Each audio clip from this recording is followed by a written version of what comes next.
नमस्कार जी, सबका स्वागत है। 8:55 हो चुके हैं, घड़ी मिला लीजिए और मैं हाजिर हूं दिन भर की तमाम छोटी बड़ी खबरों के साथ। इलेक्शन से रिलेटेड खबरें हमारे साथ पास कुछ ज़्यादा रहती हैं इस बुलेटिन में और उनको विस्तार से चर्चा करते हैं। उस चर्चा में आप पूरी तरह से शामिल हो सकें, इसके लिए बेहतर है कि जितनी जल्दी आप लोगों का जुड़ाव हो जाए उतनी जल्दी इसको हम शुरू करेंगे। बहुत बहुत शुक्रिया तमाम लोगों का। इसको काइंडली शेयर भी कर दीजिएगा ताकि और लोगों तक भी जो है ये तुरंत पहुंच जाए। रंजीत सिंह राजू जी, इस जुड़ाव के लिए शुक्रिया आपका। तारा हरीश ठाकुर जी, आज की खबरों में हम आपको बताएंगे कि हमने आपको बताया था कि बीजेपी के सर्वे में कितनी सीटें आ रही हैं, कांग्रेस को कितनी सीटें आ रही हैं, ये बताया था हमने, इसकी चर्चा करी थी। अब इंडिपेंडेंट्स भी इस बार जो है रिकॉर्ड तोड़ आने वाले हैं। 1952 के चुनाव में 8 आए थे और उसके बाद जो है अभी तक जो है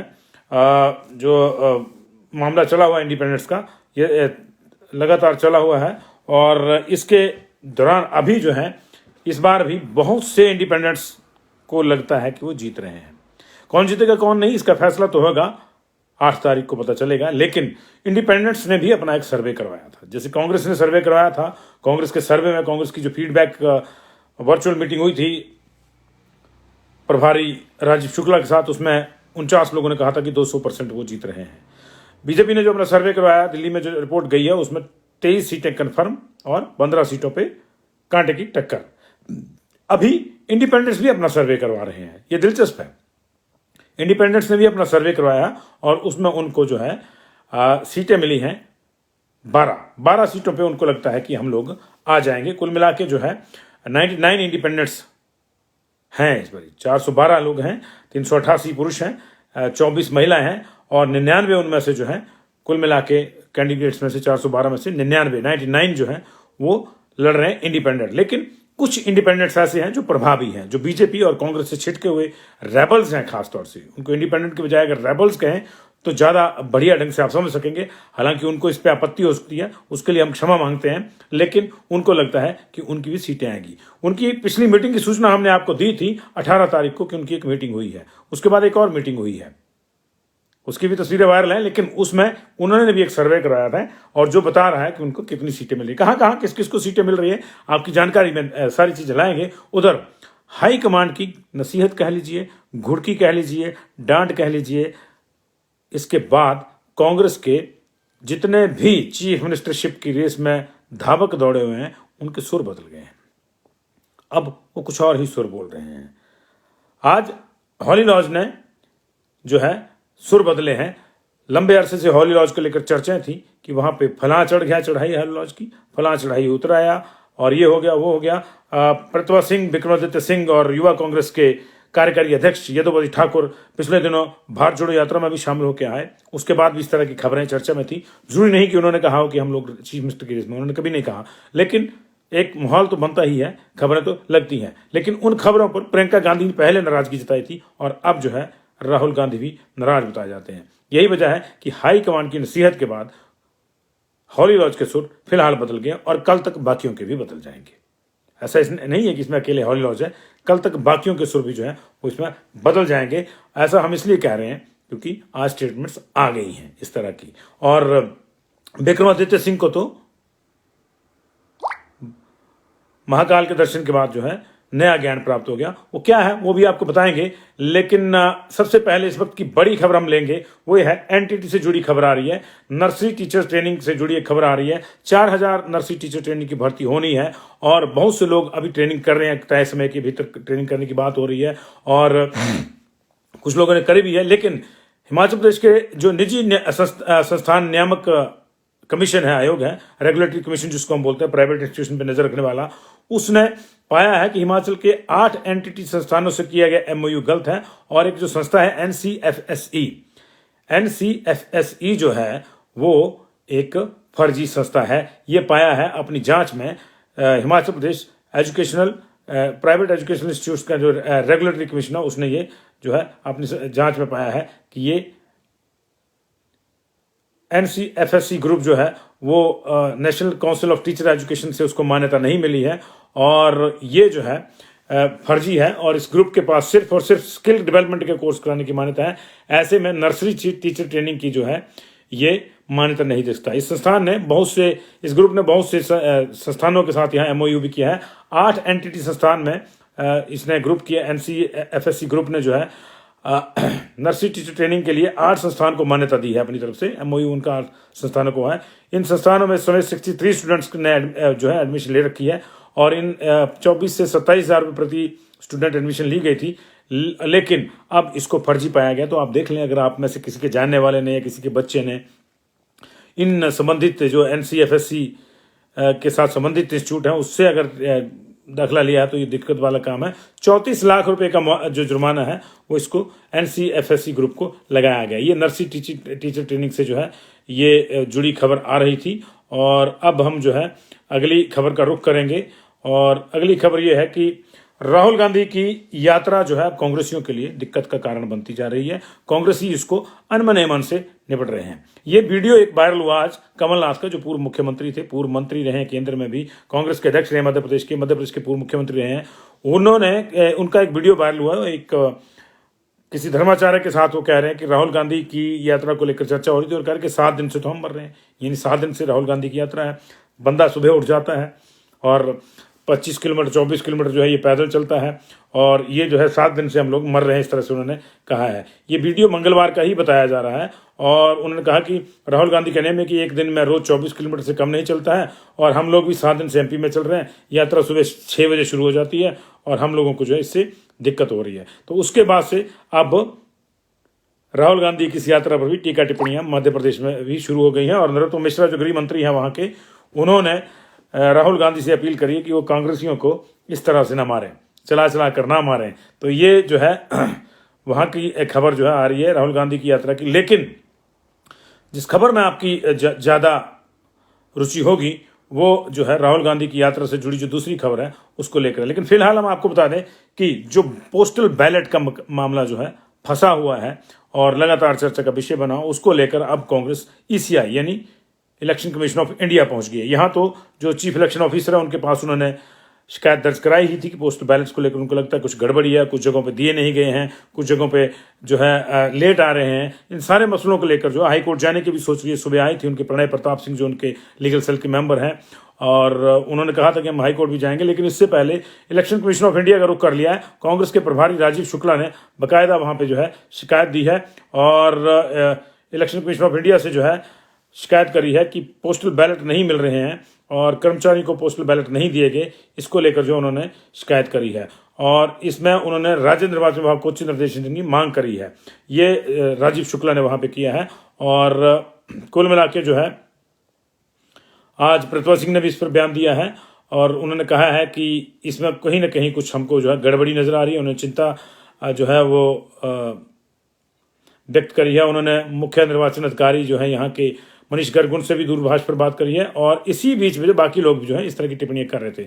लेकिन दिलचस्प ढंग से अब कर्मचारी संघ भी इसमें कूद गए हैं और हिमाचल प्रदेश संयुक्त कर्मचारी संघ के प्रदेश अध्यक्ष वीरेंद्र चौहान ने और महासचिव हीरालाल वर्मा ने, वित्त सचिव खेमेंद्र गुप्ता तथा मुख्य सलाहकार विनोद कुमार ने और तमाम उसकी जो कार्यकारिणी है उसने जो है हिमाचल प्रदेश के सभी कर्मचारियों से जिनकी ड्यूटी चुनाव प्रक्रिया में लगी थी उन सभी से आग्रह किया है कि सब अपने मत का प्रयोग अवश्य करें और जिन साथियों को पोस्टल बैलेट उपलब्ध नहीं हुए वे संबंधित चुनाव अधिकारी से इस संदर्भ में संपर्क करें, क्योंकि एक जिम्मेदार व्यक्ति का कर्तव्य है कि वे अपने मत का सही प्रयोग करें। तो ये इसको जो संयुक्त कर्मचारी महासंघ को सरकार का विरोधी माना जाता है जी और यही वजह है कि ये इंपॉर्टेंट है। अब कर्मचारी महासंघों की एंट्री भी जो है इसमें हो गई है। और जहां तक हम आपको बता दें कि उधर एक प्रेस नोट जो है लगातार वहां से भी आ रहे हैं, चुनाव आयोग से भी। फिलहाल निर्वाचन आयोग ने, राज्य निर्वाचन आयोग ने इस पूरे मामले से थोड़ा पल्लू बड़े स्टाइल से झाड़ लिया है। मनीष गर्ग ने एक टीवी इंटरव्यू में कहा है हमारे साथ कि हमारा काम सिर्फ पोस्टल बैलेट्स जो है उपलब्ध करवाना है और वो नहीं मिले या मिले ये और या लेट आ रहे हैं, इसको लेकर जो है कुछ दूसरी संस्थाएं हैं उसमें हम सिर्फ आग्रह कर सकते हैं, लेकिन हम कुछ सीधे तौर से उस पर जो है वो दखल नहीं दे सकते। तो अभी जो स्थिति है पोस्टल बैलेट्स की वो मैं आपको एक बार बता दूं, ऐसा नहीं है कि बिल्कुल ही बंद हो गया है, आ रहे हैं और अभी तक जो है कम से कम टोटल जो है 58,930 पोस्टल बैलेट्स आ चुके हैं। 25 तारीख को जब ये मामला हमने पहली बार आपके सामने उजागर किया था तब टोटल जो हिमाचल प्रदेश में जो टोटल बैलेट दिए गए हैं, टोटल आर्मी वोट्स जिसको बोलते हैं उनको मिला के और जो एम्प्लॉयज जिनकी ड्यूटी लगी थी वो 1,27,287 थे टोटल। और टिल 25 नवंबर जो है एम्प्लॉयज़ के वोट जो हिमाचल प्रदेश के एम्प्लॉयज़ के वोट थे 32,177 आ गए थे और 1599 वोट आए थे आर्मी वालों के। 27 तक जो है उसके ठीक 2 दिन बाद जो अगले 2 दिन में जो है ये संख्या जो थी कर्मचारियों की जो है एचपी वालों की वो बढ़कर होगी थी 35,969 यानी 3792 नए वोट आ गए थे और आर्मी वालों की संख्या होगी थी 16,887 यानी 1788 वोट जो आ गए थे और टोटल हो गया था ये 52,856 वोट तब तक आ चुके थे। अब 29 तारीख तक पिछले कल तक जो डाटा आया है हमारे पास आज कंपाइल होके जो हिमाचल प्रदेश के एम्प्लॉयज़ हैं उनके वोट आ गए हैं जी 40,128 वोट अब तक आ चुके हैं यानी पिछले 2 दिन में जो है 4,169 वोट और आए हैं और आर्मी वाले जो वोट हैं वो 18,802 आ गए हैं। 1915 की बढ़ोतरी इसमें हुई है। कुल मिला के अब तक जो है 58,930 वोट्स 58,930 वोट पोस्टल बैलेट जो है वो आ चुके हैं, डाक मत आ चुके हैं और अभी जो है ये पिछले 17 दिन में आए हैं और अभी भी 68,357 मत आने बाकी हैं। तो हम ये नहीं कह सकते कि नहीं आ रहे हैं लेकिन धीमे जरूर हैं। 17 दिन में अगर 58,000 आए तो अगले 7 दिन में 68,000 आ जाएंगे। इसको लेकर ही कांग्रेस को चिंता है, लेकिन ये मानना चाहिए कि अब जो है इनकी संख्या बढ़ेगी। जैसे आपने देखा कि 25 तारीख तक जो है वो आए थे लेकिन 25 से 27 के बीच जो है 3700 के आसपास आए। अगले 2 दिन में 4,000 और वोट आए। तो प्रदेश के जो एम्प्लॉयज़ हैं उनके वोट तो आ रहे हैं। सर्विस वोटर में थोड़ा सा धीमा है, 1788 आए 2 दिन में, फिर अगले 2 दिन में 1900 आए। तो ये बढ़ रहे हैं और इन्होंने इलेक्शन कमीशन ने जो है आज पोस्टल डिपार्टमेंट से भी बातचीत करी है और ये मांग करी है कि इस तरह के जो पोस्टल बैलेट्स हैं उनको जल्दी से जो है वो पहुंचाया जाए। तो पोस्टल विभाग ने भी उनको कहा है कि जे तो एक स्पेशल स्पीड पोस्ट रहती है, अगर वो करी होगी तब तो कोई दिक्कत नहीं है, लेकिन अगर पोस्टल बैलेट दूसरे सामान्य डाक से भी किसने डाल दिए तो उनको भी वो at par with speed post ही जो है उसको डील करेगा। तो ये सारी चीज़ें जो है इससे है। डाक विभाग के साथ बैठक हुई है और बाकायदा जो है रिक्वेस्ट की गई है उनके साथ। तो ये सारी चीजें थी पोस्टल बैलेट की। अब आते हैं जो उस मसले पर जो हाईकमान की घुड़की के बाद कांग्रेस के मुख्यमंत्रियों की जो है वो बोलबानी बदल गई है, खासतौर से हॉली लॉज की। अभी 2 दिन तक आपने देखा तस्वीरें आ रही थी, 10 किलोमीटर चली, फिर 5 किलोमीटर चली, अगले दिन फिर महाकाल के दर्शन भी हुए। लेकिन आज स्टेटमेंट आई है प्रतिभा सिंह की कि मुख्यमंत्री किसे बनाया जाना है किसे नहीं बनाया जाना है ये हाई कमान का विषय है। उन्होंने साफ कहा है, उन्होंने जो है इस बात को खारिज किया है कि दिल्ली में मुख्यमंत्री की पद के लिए लॉबिंग हो रही है और उन्होंने कहा है कि कांग्रेस के नेता जो है सीएम बनने के लिए नहीं बल्कि नवनियुक्त राष्ट्रीय अध्यक्ष मल्लिकार्जुन खड़गे को बधाई देने के लिए दिल्ली जा रहे हैं, क्योंकि चुनाव के दौरान जो है वो लोग उनसे मिलने नहीं जा सके थे। लेकिन मैं आपको याद दिला दूं कि खड़गे यहाँ 2 रैलियां करने आए थे। एक रैली विक्रमादित्य की ही कांस्टिट्यूंसी में थी और एक रैली जो थी नालागढ़ में थी। तो उस लिहाज से कम ये नहीं कहा जा सकता कि प्रतिभा सिंह और विक्रमादित्य जो मिलने गए थे तो वो इसलिए गए थे क्योंकि वो चुनाव के दौरान नहीं मिल सके। बाकियों का मुझे नहीं पता, बाकियों की अभी सफाई आएगी, लेकिन इससे हल्ला तो जरूर पड़ा था और अभी ज्यादा हल्ला इसलिए हो गया क्योंकि भारत जोड़ो यात्रा में वो शामिल होकर आएगी। लेकिन उन्होंने कहा है कि इसमें जो है विधायक ही फैसला करते हैं कि कौन मुख्यमंत्री होगा और अंत में मोहर जो है हाईकमान लगाता है। इसलिए ये ना माना जाए कि कोई मुख्यमंत्री की रेस में हॉली लॉज से है या नहीं। उन्होंने ये भी कहा कि हॉली लॉज में वीरभद्र सिंह जी 60 साल तक जो है प्रदेश की सेवा करी है और ऐसे में जो है जनता उनके साथ भावनात्मक तौर पर जुड़ी है। उधर ये प्रतिभा सिंह जी का जो है कहना था। हालांकि उन्होंने ये भी कहा कि जो जयराम कह रहे हैं कि आधे जीत के नहीं आए या लॉबिंग हो रही है, इन चीज़ों को सीरियसली लेने की जरूरत नहीं है क्योंकि कांग्रेस का एक अपना सिस्टम है और कांग्रेस उस सिस्टम से चलती है। लेकिन दूसरी ओर विक्रमादित्य को और ज़्यादा ज्ञान की प्राप्ति हो गई है और महाकाल के दर्शनों के बाद आज उन्होंने बयान दिया टीवी के सामने और उन्होंने कहा कि हॉली लॉज ने कई दशक तक सत्ता देखी है और हमें सत्ता का कोई लालच नहीं है, पद का कोई लालच नहीं है। हम लोग सिर्फ लोगों की सेवा करना चाहते हैं। पार्टी ने हमें जब जो जिम्मेदारी सौंपी हमने निभाया और किसी भी चीज़ को जो है हॉली लॉज की किसी भी कदम को जो है वो मुख्यमंत्री की रेस के तौर पर नहीं देखा जाए। स्पष्ट है इससे 2 चीज़ें कि कहीं ना कहीं ऊपर से निर्देश आया है कि आप इस तरह का अगर तमाम नेता, मैं ये नहीं कह रहा कि सिर्फ हॉली लॉज, बाकी नेता भी, मंडी वाले भी, हमीरपुर वाले भी, ऊना वाले भी, वो बिलासपुर वाले भी, जो रेस में है उनके लिए इस तरह की जो है ये ताकीद आई है ऊपर से और ये अच्छी बात है। उनको कहा गया होगा इस तरह से। तो ये मामला जो इस तरह से हुआ है। लेकिन विक्रमादित्य सिंह ने एक बात जरूर कही है बीच में कि हाँ, अगर पद सौंपा जाता है तो हम फिर उसको हाईकमान की इच्छा मानकर जो है वो आगे बढ़ेंगे, उसको स्वीकार करेंगे। तो ये गोलमोल सी बातें सब जगह हो रही हैं अभी भी। तो वो एक तरह से जो है विक्रमादित्य ने पूरा बोध उनको हो गया है कि क्या पॉलिटिक्स होती है। हालांकि उन्होंने बहुत अच्छी तरह से वो ग्रूम हुए हैं, मेरा मानना है, मैंने व्यक्तिगत रूप से उनको देखा है। पिताजी के जाने के बाद वो बहुत ही परिपक्व हैं राजनीतिक ढंग से, इससे आप इनकार नहीं कर सकते। लेकिन अभी फिलहाल उन्होंने इस बात से इनकार कर दिया है कि सीएमशिप को लेकर कोई लॉबिंग हो रही है और उसमें वो शामिल हैं। तो ये पूरा मामला जो था ये हाईकमांड की नसीहत के बाद ही सुर बदले थे। और अब हम एक ऐसी चर्चा आपके साथ करेंगे जिसको आप सुनना चाहते होंगे। लगातार जो है तमाम पार्टियां अपना मंथन कर रही हैं, सबके अपने दावे हैं, सब कह रहे हैं कि हम जीत रहे हैं। बीजेपी कह रही है कि रिवाज बदल रहा है और वो क्लियर मेजॉरिटी ले रही है। कांग्रेस कह रही है कि हम तो 2/3 मेजॉरिटी के साथ आ रहे हैं। इनफैक्ट कांग्रेस की तो सीएमशिप की जो है रेस भी शुरू है। लेकिन बीच बीच में सभी नेताओं के इस तरह के बयान आ रहे हैं कि हम निर्दलियों से भी संपर्क में हैं। अब इन बयानों का क्या मतलब निकलता है? कांग्रेस ने बीच में घुड़ खरीद के भी आरोप लगा दिए। ये आरोपों का भी क्या मतलब बनता है? यही मतलब बनता है कि जो दावे हैं उनको लेकर खुद ही दावा करने वालों को विश्वास नहीं है।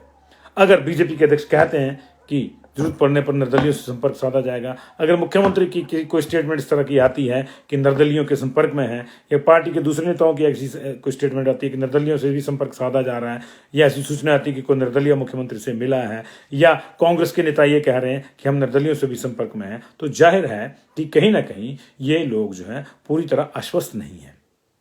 और हो भी कैसे सकते हैं, क्योंकि नतीजे तो ईवीएम में बंद है, 8 तारीख को आने। और इसका ही जो है इसी को साथ क्रॉस मैच करने वाली चीज ये है कि अब निर्दलियों ने भी अपनी पॉलिटिक्स शुरू कर दी है।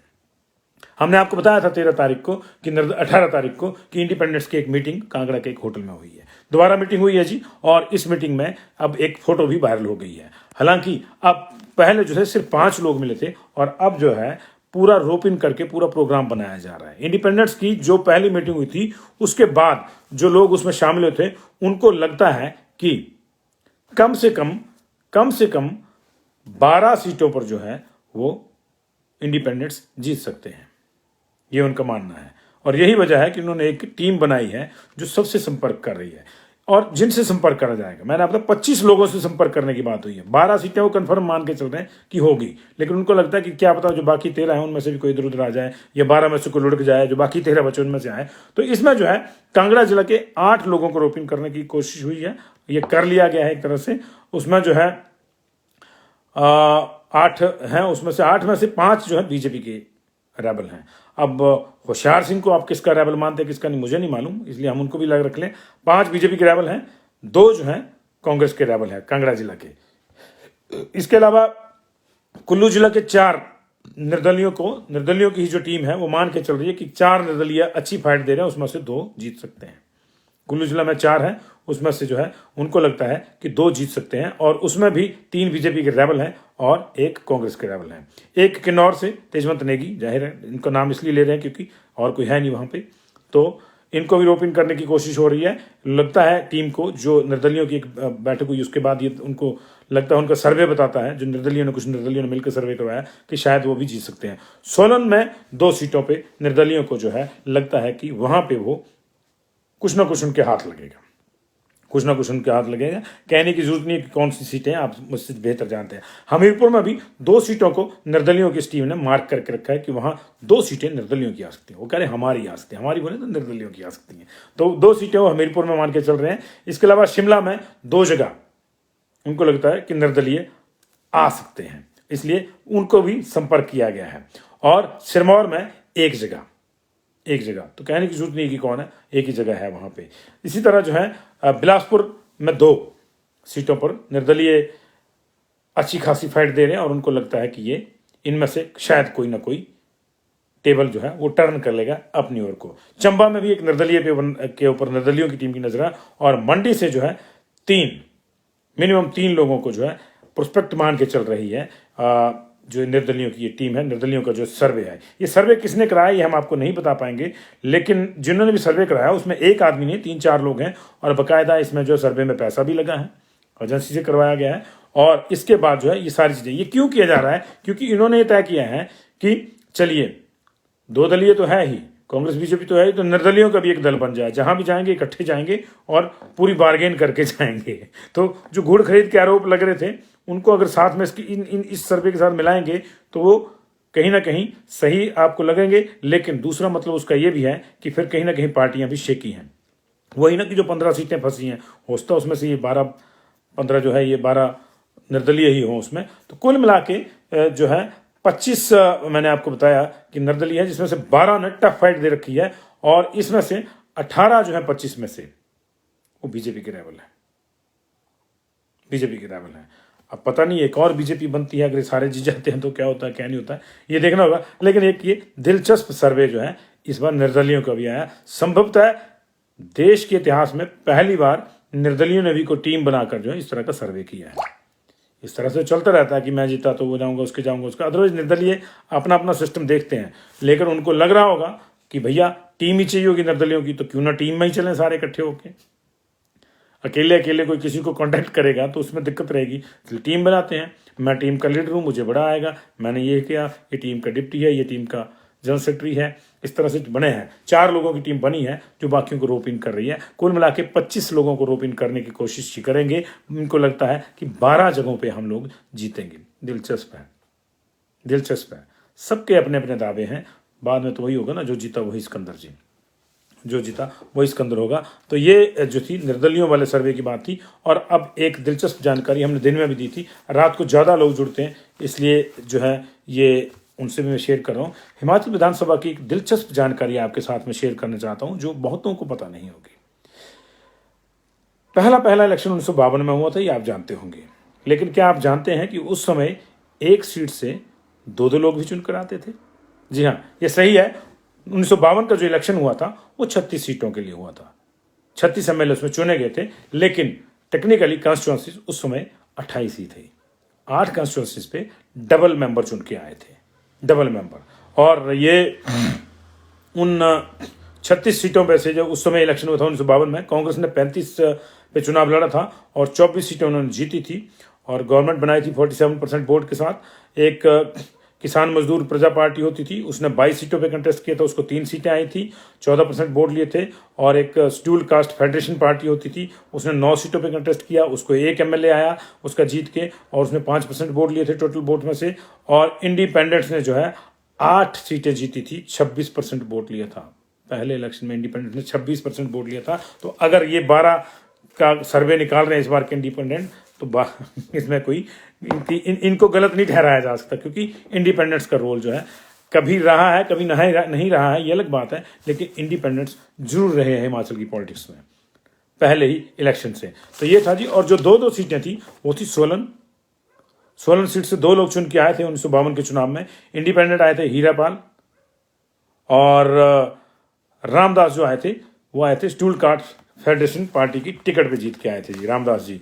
और ठियोग भी डबल एमएलए वाली सीट थी, उसमें जीवनू राम केएमपीपी किसान मजदूर प्रजा पार्टी से और इंडियन नेशनल कांग्रेस से देवी राम जीत कर जो है वो आए थे। रामपुर भी डबल सीट थी, हरदयाल और भगत राम दोनों इंडियन नेशनल कांग्रेस के टिकट पे जीत के आए थे, यहाँ से दोनों ही प्रत्याशी।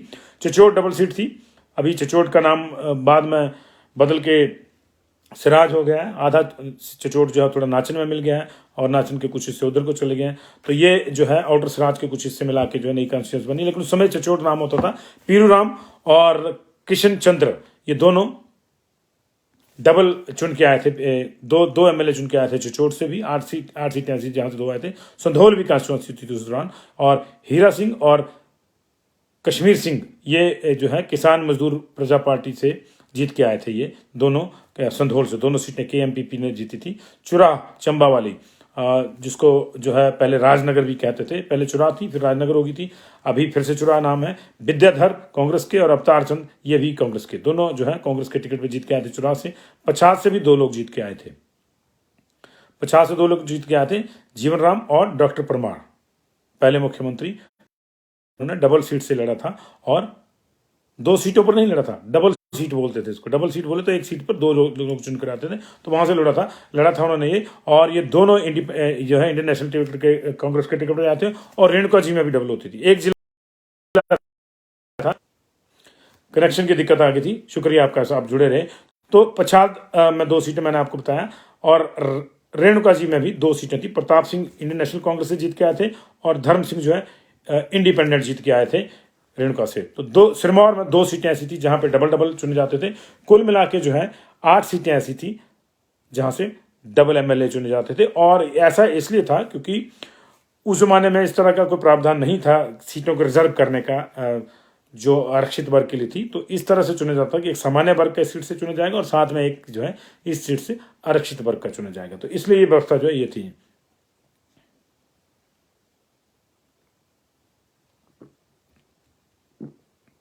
अच्छा, कमल ठाकुर जी को दूसरी सीट बता रहे हैं सोलन की। मैं भी कहूं कि मेरे पास तो डाटा पूरा पड़ा है।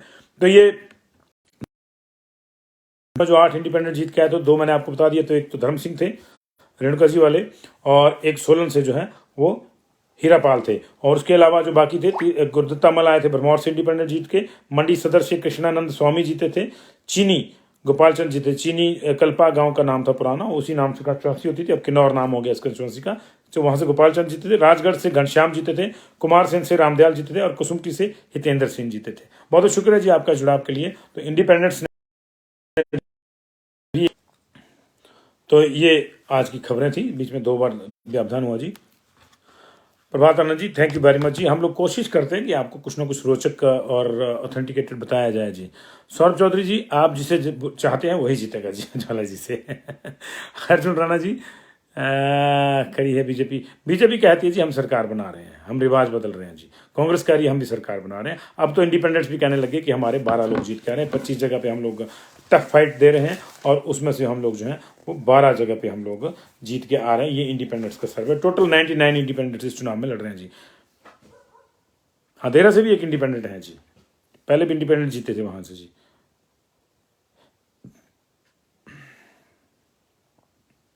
नहीं, 25 पे, हाँ उस पर 3 आप बढ़ा दीजिए, 28 पे, कोई बात नहीं सौरभ चौधरी, 3 और बढ़ा लेते हैं।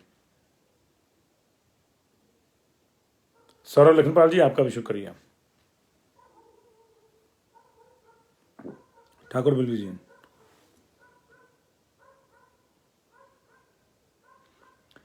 नहीं अभी साल्टी अग्निहोत्री, अभी तो नई गवर्नमेंट की फॉर्मेशन को लेकर दावेदारियां ही हैं देखिए।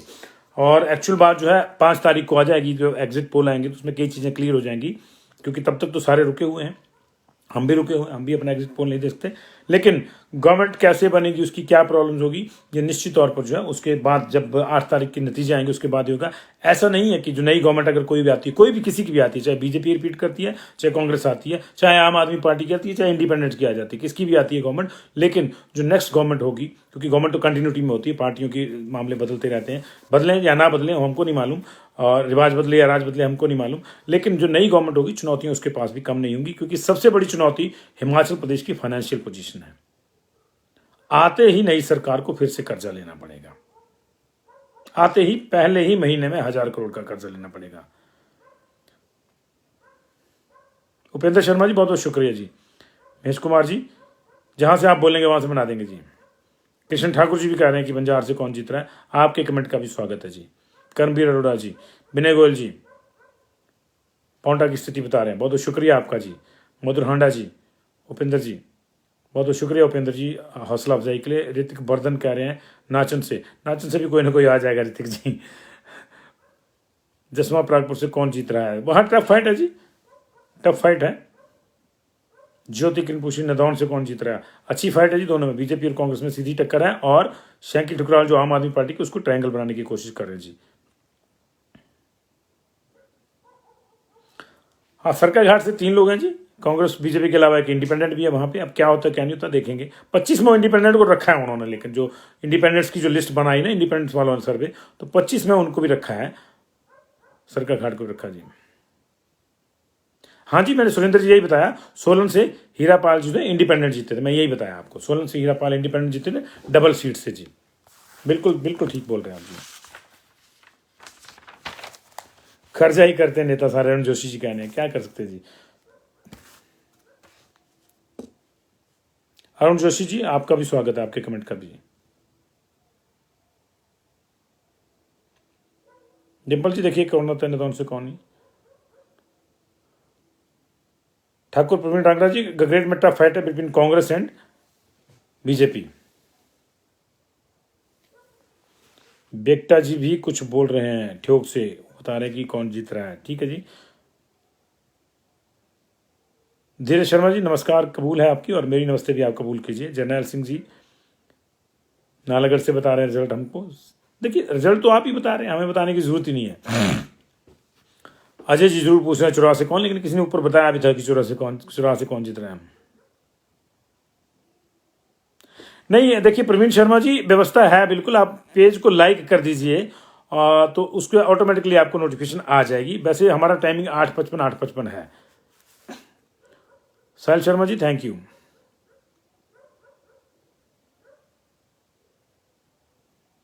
मनाली का भी रिजल्ट बता रहे हैं जी। बिट्टू जी पूछ रहे हैं दौड़ से कौन जीतेगा जी। प्यार सिंह पूछ रहे हैं जी। हाँ बिल्कुल प्यार सिंह जी, यही स्थिति है।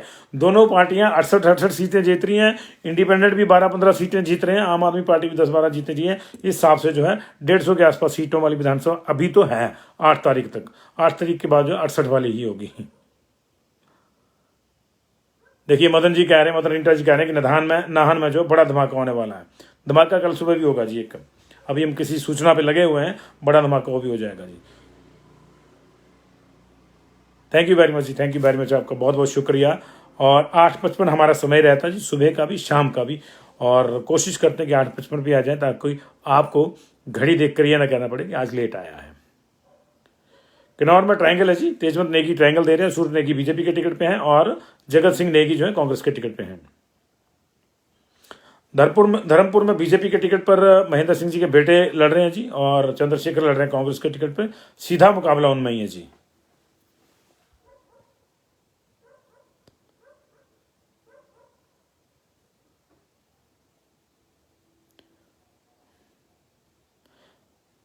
भीम सिंह चौहान जी शुक्रिया, आपका बहुत बहुत शुक्रिया, थैंक यू वेरी मच जी। और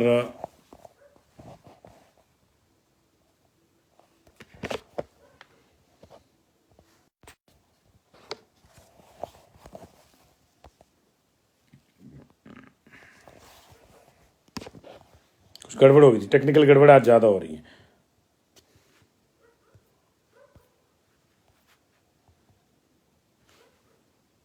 शुक्रिया आपका बहुत बहुत। 8:55 सुबह, 8:55 शाम को, दोनों समय 8:55।